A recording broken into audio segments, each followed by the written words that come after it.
Esselamu Aleyküm ve Rahmetullahi ve Berekatuhu.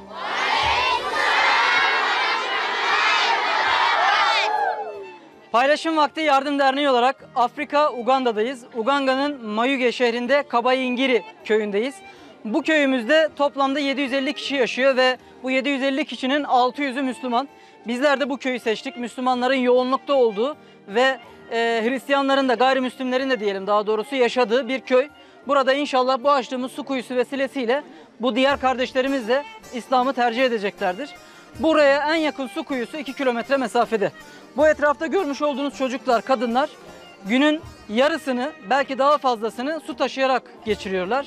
Şöyle düşünelim, elimizde 5 litrelik bir bidon var ve o bidonla 6 yaşında, 7 yaşında, 10 yaşındaki çocuklarımız 2 kilometre mesafeden su getiriyor ki bunu kendi çocuklarımıza yaptırabilir miyiz şu anda bilemiyorum. Denemesi bedava diyelim ve yaptırın bakalım yapabiliyor muyuz? Buradaki çocuklar hakikaten yalın ayak, çıplak ayakla kilometrelerce yol yürüyorlar. Şöyle de bir durum var. Geçenlerde bu geçtiğimiz haftada Türkiye'de özellikle İstanbul'da suyla alakalı sıkıntılar yaşandı ve barajların susuzlukla mücadele ettiği, susuzluk olduğu söylendi ve evlerimize bidonlarla sular doldurduk. Biz de aynısını yaptık. Niye? Belki birkaç saat, belki birkaç gün, belki 2-3 saat susuz kalacağız diye. Buradaki insanlar yani kullanma suları haricinde içme suyu, yemek yapmaları için, temizlik için sularını bu su kuyularından temin ediyorlar. Eğer bu su kuyuları olmadığı zaman bunlar ne yapıyorlar? Yağmur sularından şu şekilde istifade ediyorlar. Köylerin ortalarında bir yerinde yaklaşık 1,5 metre çapında bir kuyu demeyelim de bir çukur kazıp bunun içerisine biriken yağmur sularını içmede, yemede, temizlikte vesaire kullanıyorlar. Bunu gelin çocuklarımıza yaptıralım bakalım yapabilecekler mi? Bizler Paylaşım Vakti Yardım Derneği olarak gayemiz buradaki Müslüman kardeşlerimizi öncelikle yalnız bırakmamak. Yalnız olduklarını bilmesinler, yanlarında olduğumuzu hissetsinler. İkinci gayemiz de buradaki kardeşlerimize su olsun, erzak olsun, Kur'an-ı Kerim olsun, eğitim olsun birçok alanda yardımlarınızı sizlerin vesilesiyle ulaştırmak. İnşallah bizler çalışmalarımıza devam ediyoruz ve devam da edeceğiz. Bu kuyumuza Dua Kardeşliği su kuyusunun ikincisini açıyoruz. Rabbim hayrınızı kabul etsin. İnşallah imamın yapacağı duanın ardından ilk suyumuzu verip köydeki çocukları sizlerin sayesinde mutlu etmiş olacağız. Bismillahirrahmanirrahim. Elhamdülillahi Rabbil alemin. Amin. Errahmanirrahim. Maliki yevmiddin. Ve iyyâke na'budu ve iyyâke nesta'in. İhdina sıratal müstakim. Sıratal lezîne en'amte aleyhim. Gayril mağdubi aleyhim veleddâllîn.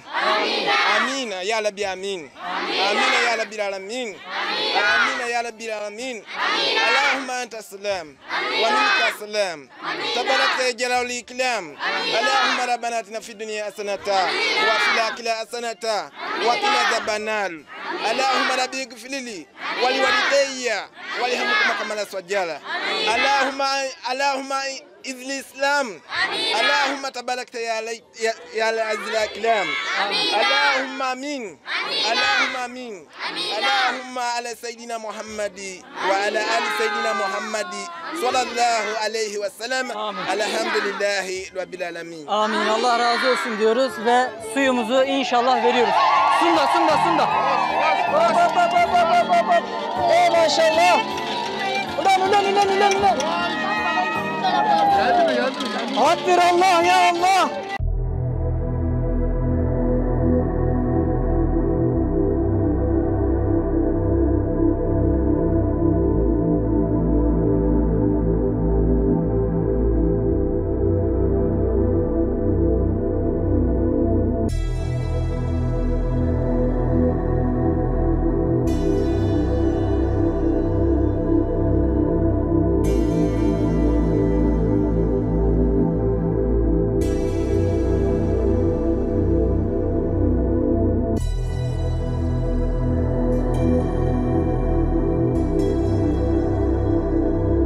Kuyumuzu açtık.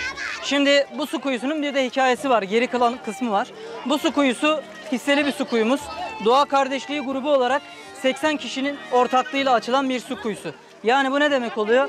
80 tane hayırsever bu su kuyusuna birer miktarlar vererek vesile oldular. İnşallah Rabbim bu hisseli su kuyularımızın devamını nasip etsin.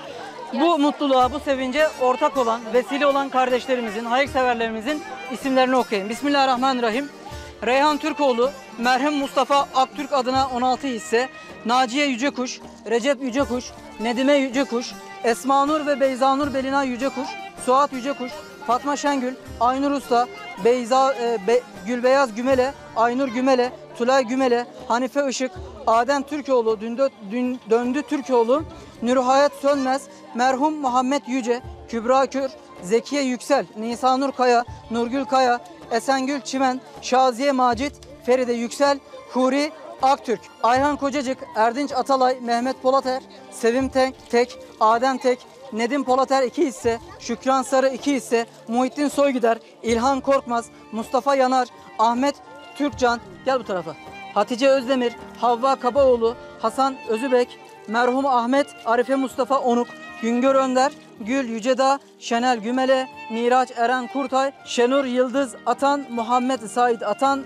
Abdurrezzak Şahin, Muhammed Alihan Hasanoğlu, Erol Sapan, Nurten Sapan, Batuhan Yusuf Sapan, Alanur Sena Sapan, Buğlam Neva Sapan, Zehra Taşçı, Abdullah Abdülkerim, Leyla Kaya, Hanedan Grup adına 3 hisse, merhum Kaya, Hava Kaya, Sevim Asım Gil, Murat Pervin Ceylan ve ismini vermek istemeyen bir hayırsever adına bu su kuyumuz açıldı. Elhamdülillah yan tarafta da şu anda kardeşlerimiz bu suyun tadını çıkarıyorlar. Rabbim hayrınızı kabul etsin diyoruz. Afrika'dan selam ediyoruz. Esselamu Aleyküm.